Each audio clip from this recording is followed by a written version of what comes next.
अस्सलाम वालेकुम, मैं हूं सर आबिद और फर्स्ट क्लास मैथमेटिक्स में खुश आमदीद।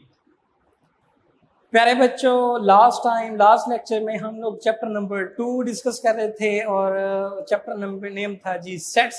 सेट क्या था, सेट को डिफाइन किया, सेट्स के एलिमेंट्स क्या होते हैं, सेट्स को रिप्रेजेंट किस तरह से करते हैं, कितने मेथड्स हैं सेट्स को डिस्क्राइब करने के, उसकी जो टाइप्स थी वो singleton set, empty set, equal sets, finite, infinite set, equivalent set, properties हमने यूनियन इंटरसेक्शंस की शायद की यानी कि तो फर्दर लेक्चर्स में इंशाल्लाह आएंगी। सो एक्सरसाइज 2.1 हमने डिस्कस की, उसको वाइंड अप किया। एक्सरसाइज 2.2 क्वेश्चन नंबर 1 तक हमने लास्ट लेक्चर तक उसको सॉल्व किया बाय यूजिंग वेन डायग्राम से। तो प्यारे बच्चों, विदाउट वेस्टेज ऑफ टाइम ज़ाय किए बगैर आज हम अल्लाह तबारक व तआला के फज़ल करम से एक्सरसाइज 2.2 सेट से रिलेटेड एक्सरसाइज इसको हम डिस्कस करेंगे। ये क्या है, किस तरह से हम लोग सेट्स को जो है उनके डिफरेंट ऑपरेशंस जो हैं वो फाइंड आउट कर सकते हैं। सो प्यारे बच्चों, आज एक्सरसाइज 2.2 में क्वेश्चन नंबर 3 तीसरा क्वेश्चन है जी, under what conditions on A and B. Sets है मेरे पास, एक सेट ए है, दूसरा सेट बी है, तो क्या कंडीशंस होंगी, क्या शराइत इन पर लागू होंगी कि are the following statements are true, कि जो दी हुई स्टेटमेंट्स हैं वो सच साबित हो जाएं, ट्रू साबित हो जाएं, दुरुस्त साबित हो जाएं। और वो जो स्टेटमेंट्स हैं वो क्या हैं। क्वेश्चन नंबर 3 का फर्स्ट पार्ट है जी, स्टेटमेंट है जी A union B should equal to A आ जाए, कि अगर दो सेट्स ए और बी का यूनियन लें तो वो सेट ए आ जाए। तो क्या कंडीशन होगी, क्या शर्त होगी, क्या हमारे पास रिक्वायरमेंट्स होंगी कि अगर दोनों सेट्स का जो आंसर है वो सेट ए की इक्वल आ जाए। तो प्यारे बच्चों, A union B always equal to A होगा व्हेन, जब, अगर बी जो है वो सबसेट ऑफ ए हो।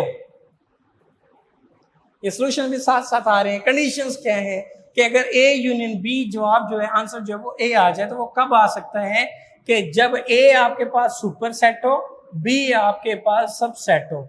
तो ए यूनियन बी, यूनियन जब दो सेट्स का होगा तो आंसर हमेशा सुपर सेट होता है। दो बातें हमेशा याद रख लें, दो सेट्स के यूनियन में जो यूनियन है वो सुपर सेट होगा, दो सेट्स के इंटरसेक्शन में तो इंटरसेक्शंस का जो आंसर होगा वो हमेशा जो सब सेट है, जो छोटा सेट है, वो उसका रिक्वायर्ड होगा, आंसर होगा।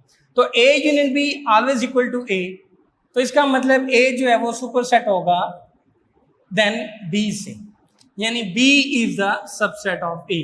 तो बी के तमाम एलिमेंट्स ए में मौजूद हैं। ए जो है वो आपके पास क्या है, सुपर सेट है, बड़ा सेट है। तो जब बड़ा सेट और छोटा सेट का यूनियन होगा तो रिजल्ट जो है वो हमेशा सुपर सेट ही आएगा। सिमिलरली सेकंड कंडीशन है कि क्या कंडीशन हो, स्टेटमेंट अगर ये हो कि A union B is equal to B set आ जाए, तो दो सेट्स का यूनियन जो है वो बी आ जाए, इसका मतलब अब बी जो है वो आपके पास सुपर सेट होगा, जबकि ए जो है आपके पास वो सबसेट होगा। तो A union B is equal to B, यानी A is the subset of B, inversely B is the superset of A हो जाए। थर्ड स्टेटमेंट है जी, A minus B is equal to A. A minus B यानी A difference B का क्या मतलब है कि ए के वो एलिमेंट्स जो बी में ना हो। तो A minus B should equal to तमाम के तमाम ए वाले मौजूद हों। तो इसका क्या मतलब है कि अगर ए इंटरसेक्शन बी जो है वो एम्प्टी आ जाए, यानी दोनों सेट्स में कोई एलिमेंट कॉमन ना हो, दोनों डिसजॉइंट सेट्स हो, तो फिर ए माइनस बी रिजल्ट किसके इक्वल आएगा, ए के। या बी जो है वो आपके पास एम्प्टी सेट हो तो A minus empty is always A. Fourth part है जी हमारे पास, स्टेटमेंट है जी A intersection B is equal to B. अभी मैंने आपको बताया कि दो सेट्स का जो इंटरसेक्शन है वो हमेशा जो सबसेट होगा उस पर कंसिस्ट करेगा। So A intersection B is equal to B, क्या मतलब है कि B is the subset of A, B के तमाम एलिमेंट सेट ए में मौजूद। फिफ्थ कंडीशन है जी, फिफ्थ स्टेटमेंट है जी, sorry, number of elements in A union B, number of elements in A union B always equal to number of elements in A plus number of elements in B, यानी number of elements A union B के जितने भी number of elements हैं अगर वो equal आ जाएं तमाम elements A के प्लस तमाम एलिमेंट्स B के, तो इसका क्या मतलब होगा कि A और B में कोई भी एलिमेंट्स कॉमन नहीं होगा, क्योंकि A के भी तमाम एलिमेंट्स आ जाएंगे, B के भी तमाम एलिमेंट्स आ रहे होंगे। सो इट मींस कि A और B जो है वो क्या है, डिसजॉइंट सेट्स हैं। सो लिहाजा if A and B are disjoint sets, disjoint sets हैं, कोई भी एलिमेंट्स कॉमन नहीं है, A के भी तमाम एलिमेंट्स आ जाएंगे यूनियन में, B के भी तमाम एलिमेंट्स आ जाएंगे। सो दोनों सेट्स को जब नंबर ऑफ एलिमेंट्स प्लस हो जाएंगे तो वो टोटल तादाद बन जाएगी। कब बनेगी? जब दोनों सेट्स हैं वो डिसजॉइंट सेट्स। स्टेटमेंट नंबर 6 है जी, number of elements in A intersection B, अगर दो सेट्स का इंटरसेक्शन लें तो उसके जो एलिमेंट्स की तादाद है वो इक्वल आ जाए number of elements in A set. Set A में सपोज 2 एलिमेंट हैं, सेट B में 3 एलिमेंट हैं, 4 एलिमेंट हैं, तो number of elements in A intersection B जो है वो इक्वल है नंबर ऑफ सेट A के, number of members of set A के। तो वो कंडीशंस क्या हो सकती हैं कि जब A जो है वो सबसेट हो B का, यानी A के तमाम एलिमेंट्स जो हैं वो B में मौजूद हों, तमाम के तमाम एलिमेंट्स B में मौजूद हैं, तो इंटरसेक्शन भी रिजल्ट A आएगा, तो A के जितने एलिमेंट्स हैं वो नंबर ऑफ A कहलाएगा। सिमिलरली पार्ट नंबर 7 है जी, A minus B is equal to A आ जाए, तो फिर वही बात आ गई है, minus B is equal to A, minus B is equal to A। तो if A and B are disjoint sets, मतलब उनका जो इंटरसेक्शन है वो एम्प्टी आ जाए। 8वां कि number of elements in A intersection B, अगर दो सेट्स का इंटरसेक्शन लें और जो नंबर ऑफ एलिमेंट्स हैं वो 0 हो, नंबर ऑफ एलिमेंट्स कुछ भी ना हो, इसका मतलब A इंटरसेक्शन B का जो रिजल्ट है वो एम्प्टी आ जाए। एम्प्टी होगा तो कोई भी नंबर ऑफ एलिमेंट्स उसमें मौजूद नहीं होगा, तो कंडीशंस क्या है, A intersection B is equal to empty.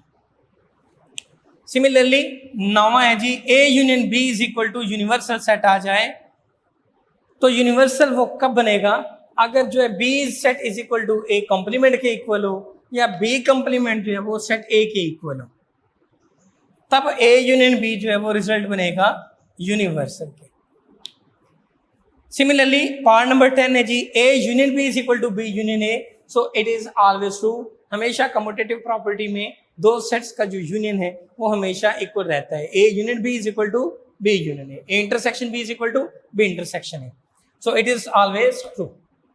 Part number 11 के n यानी नंबर ऑफ एलिमेंट्स जो है is equal to A intersection B is equal to number of elements in B। दो सेट्स का इंटरसेक्शन लें और रिजल्ट में भी सेट B के एलिमेंट्स आने चाहिए, तो इसका मतलब B जो है वो सबसेट ऑफ A है।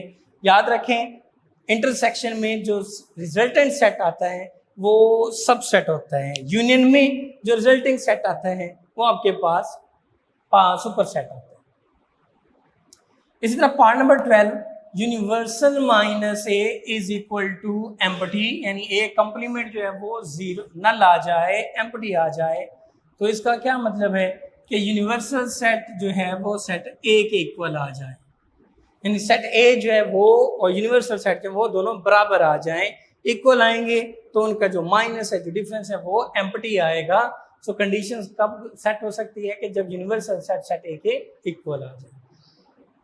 ये प्यारे बच्चों question number 3, the most important question from the examination point of view, from MCQs point of view.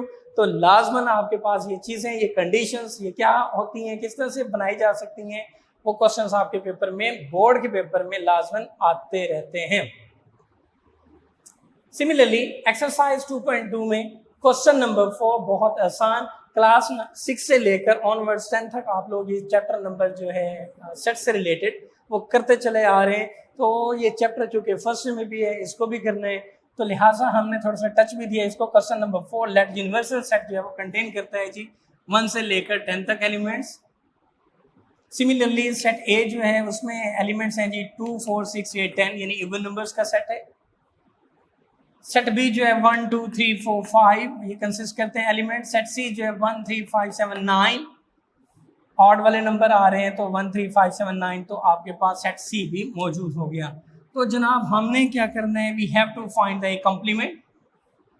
Previous lectures में हमने जब प्रॉपर्टीज या डेफिनेशंस पढ़ रहे थे, कॉम्प्लीमेंट को भी डिस्कस किया था कि how to find the complement of a set.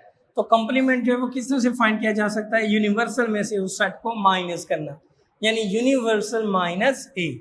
अब यूनिवर्सल माइनस ए का क्या मतलब है कि वो एलिमेंट्स जो यूनिवर्सल में तो मौजूद हों बट सेट ए में मौजूद ना हो। तो यूनिवर्सल में है जी 1 2 3 एंड अप टू 10 तक, और ए में है जी 2 4 6 8 10 तक। तो यू के कौन से एलिमेंट्स हैं जो सेट ए में नहीं है, तो वो 1 सेट में नहीं है, 3 उधर नहीं है, 5 नहीं है, 7 नहीं है, 9 नहीं है। तो 1 3 5 7 9 आपके पास क्या फाइंड हुआ, A complement. Similarly A minus B, A set है जी 2 4 6 8 10, माइनस बी है जी 1 2 3 4 5। तो ए माइनस बी मतलब ए के वो एलिमेंट्स जो बी में ना हो। तो ए में जो 6 है वो बी में नहीं है, 8 जो है वो दूसरे सेट में नहीं है, 10 जो है वो दूसरे सेट में नहीं है। तो 6 8 10 आपके पास क्या बना जी, रिजल्ट ए माइनस बी में। सिमिलरली यू कॉम्प्लीमेंट फाइंड कीजिए, U complement mean U minus U. तो यूनिवर्सल में से जब यूनिवर्सल को माइनस किया तो कोई ऐसा एलिमेंट यूनिवर्सल का नहीं है जो अपने यूनिवर्सल में मौजूद ना हो, तो result is empty. Question number 4, दीगर जो पार्ट्स हैं आपने बहुत आसान है, बहुत सिंपल से हैं, आपने खुद कीजिएगा, खुद करने। क्वेश्चन नंबर 5 की तरफ बढ़ते हैं, यूजिंग वेन डायग्राम। तो प्रीवियस लेक्चर में भी हमने वेन डायग्राम को थोड़ा सा टच दिया था, आज भी थोड़ा सा क्वेश्चन नंबर 5 में जो शॉर्ट क्वेश्चंस के हवाले से इंपॉर्टेंट होते हैं, छोटे छोटे क्वेश्चन, ये लाजमन करने, अदरवाइज एग्जाम्स में बोर्ड में जो है वो वेन डायग्राम नहीं होते हैं। सो फर्स्ट है जी, how to find the A complement. A complement mean universal minus A, मतलब यूनिवर्सल में से सेट ए को माइनस करना, निकाल देना। ये जनाब सारी रेक्टेंगल में यूनिवर्सल सेट है, उस यूनिवर्सल सेट में से सेट ए को निकालना है, यानी यू माइनस ए, पूरी बाल्टी में से 2 गिलास पानी निकालने हैं। सो ये यूनिवर्सल सेट में से सेट ए को माइनस किया, निकाल दिया। सो दैट जो रिमेनिंग आपके पास जो एलिमेंट जो शेडेड पार्ट आ गया, that is called A complement. Similarly दूसरा पार्ट है जी ए इंटरसेक्शन यूनिवर्सल। यूनिवर्सल का और सेट ए का जब हमने इंटरसेक्शन किया, यूनिवर्सल चूंकि सुपर सेट है, ए आपके पास सबसेट है, तो रिजल्ट हमेशा क्या होगा, सेट ऑफ कॉमन एलिमेंट्स, जबकि ए आएगा। तो प्यारे बच्चों ये सारा यूनिवर्सल सेट है, यूनिवर्सल सेट में और ए में जो कॉमन एलिमेंट्स हैं तो वो रिजल्ट इक्वल ए आया, तो ये ए को हमने सारा शेड कर दिया। सिमिलरली इसी का थर्ड पार्ट है जी A union phi. A union phi मतलब that is equal to set A. तो ए यूनियन फाई ये यूनिवर्सल सेट है, this is set A. A में से जब कोई भी चीज ना निकालें तो जवाब आपके पास ए होगा, तो this shaded part is called A union phi कहलाएगा। सो प्यारे बच्चों ये एक्सरसाइज थी 2.2 इख्तिताम पजीर हुई। जो शॉर्ट क्वेश्चंस जो एग्जांपल्स इससे रिलेटेड हैं आपने वो लाजमन अपने असाइनमेंट का हिस्सा समझें और उसको प्रैक्टिस कीजिएगा बार बार। तो आज हम नेक्स्ट इसको बढ़ाते हैं जी, properties of union and intersections. Intersections और यूनियन की जो सेट से रिलेटेड जो प्रॉपर्टीज हैं वो कौन कौन सी हैं, प्रीवियस लेक्चर्स में या प्रीवियस क्लासेस में आप ऑलरेडी इसको डिस्कस कर चुके हैं। तो फर्स्ट वन है जी कम्यूटेटिव प्रॉपर्टी। तो कम्यूटेटिव प्रॉपर्टी क्या है, for all A and B जो है वो आर द सेट्स हों, तो फिर A union B always equal to B union A होता है जी, this is called commutative property with respect to union. Similarly तो A intersection B is equal to B intersection A, यानी उन दोनों का इंटरसेक्शंस भी इक्वल होता है, ऑर्डर बदल देने से कोई फर्क नहीं पड़ता। So this is called commutative property with respect to intersections कहलाएगी। सेकंड वन है जी associative property, for all A B C are the sets. कोई से 3 सेट्स हैं आपके पास, तो A union into B union C is equal to A union B union C. This is called associative property with respect to union. Similarly, A intersection into B intersection C is always equal to A intersection B intersection last C with respect to intersections कहलाएगी। कहने का मतलब ये है कि अगर 3 sets आपके पास हैं ए बी सी, तो पहले अगर आप बी यूनियन सी का यूनियन लेके ए से यूनियन कर दें या ए और बी का यूनियन लेके सी के साथ यूनियन कर दें तो results remain always same. Similarly अगर बी और सी का इंटरसेक्शन कर दें, बाद में ए के साथ इंटरसेक्शन कर दें या ए और बी का इंटरसेक्शन लेकर इंटरसेक्शन सी कर दें तो रिजल्ट्स हमेशा सेम रहेंगे। Similarly distributive property with respect to union and or intersection. So for all A B C are the sets, 3 sets हैं जी, तो रिजल्ट क्या है जी, A union into B intersection C always equal to A union B intersection into A union C के साथ। So this property is called distributive property of union over intersection. Similarly, अगर A intersection B union C हो into B union C, तो always equal to A intersection B union as it is A intersection C कहलाएगा। So this property is called distributive property of intersection over union. ये intersections की union के लिहाज से कौन सी property हुई, distributive property हुई। सो प्यारे बच्चों, इसी तरह हमारे पास सेट्स में डी मॉर्गन्स लॉज जो है वो पाए जाते हैं जी। डी मॉर्गन मैथमेटिशियन था जिसने सेट्स के ऊपर कुछ ऑपरेशंस किए और अपने थ्योरम्स पेश किए, तो वो लॉज उसके नाम पे दिए गए डी मॉर्गन्स लॉज। और वो कौन से हैं जी, for any two sets A and B then A union B whole complement always equal to A complement intersection B complement होता है जी। अगर यही चीज A intersection B whole complement आ जाए इंटरसेक्शंस के साथ तो always equal to A complement union B complement होगा जी। सो जगह बची हुई है जी हमारे पास, थोड़ा सा आगे बढ़ लेते हैं जी। प्रूव दैट, क्वेश्चन आता है शॉर्ट क्वेश्चंस में, prove the commutative property of union और इंटरसेक्शन। तो फर्स्ट वन है जी, prove that A union B always equal to B union A. So let X is an element belongs to A union B. X कोई एक element है जो set A union B से belong करता है। अब इसका क्या मतलब हुआ कि जो X एलिमेंट है वो A से बिलोंग करता होगा या फिर X जो है वो B से बिलोंग करता होगा। X एलिमेंट है, यूनियन लिया जा रहा है सेट A और B का, तो X एलिमेंट किससे बिलोंग करता है, या तो X एलिमेंट A से बिलोंग करता होगा या जो है एलिमेंट सेट बी से बिलोंग करता होगा। क्यों, अगर वो ए से बिलोंग करेगा तब भी यूनियन में मौजूद होगा, अगर वो सेट बी से बिलोंग करता होगा ए में नहीं होगा तब भी वो ए यूनियन बी से बिलोंग कर रहा होगा। तो और की कंडीशन है, लाजमी नहीं है कि दोनों में पाया जाए। तो अगर x बिलोंग्स टू ए और x बिलोंग्स टू बी है तो इसी बात को मैं यूं भी लिख सकता हूं कि x बिलोंग्स टू बी और x belongs to A, x belongs to B और x बिलोंग्स टू ए को x बिलोंग्स टू कॉमन कर देते हैं, रिमेनिंग दिस इज b। और की कंडीशन चेंज हुई यूनियन में, दिस इज a, तो x belongs to b union a, that is a union b जो है वो सबसेट हो गया b यूनियन a से। इनवर्सली अगर मैं राइट हैंड साइड लूं b यूनियन a की तो x belongs to b union a।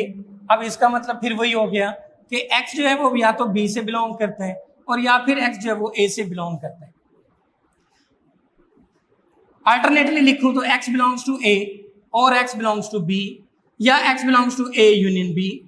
तो आप यहाँ पे देख रहे हैं कि x belongs to b union a है और यहाँ पे x belongs to a union b है। तो फ्रॉम 1 एंड 2 हम फाइंड कर सकते हैं कि a union b is equal to b union a या b union a is equal to a union b। तो प्यारे बच्चों, ये थी first property, commutative property with respect to union prove की। नेक्स्ट लेक्चर्स में इंशाल्लाह इन प्रॉपर्टीज को फर्दर हम प्रूव भी करेंगे। इनसे रिलेटेड जो न्यूमेरिकल्स आएंगे एक्सरसाइज 2.3 में उनको भी हम इंशाल्लाह डिस्कस करेंगे। ये छोटे छोटे से चीता से एमसीक्यूज रिलेटेड कुछ क्वेश्चन थे, लाजमन इनकी प्रैक्टिस करें, घरों में रहें, महफूज करें, रहें अपने लिए, अपने माँ बाप के लिए, वालिदैन के लिए, साथिज़ा के लिए दुआ करें। तब तक इजाजत दें, अल्लाह हाफिज़, जज़ाकल्लाह।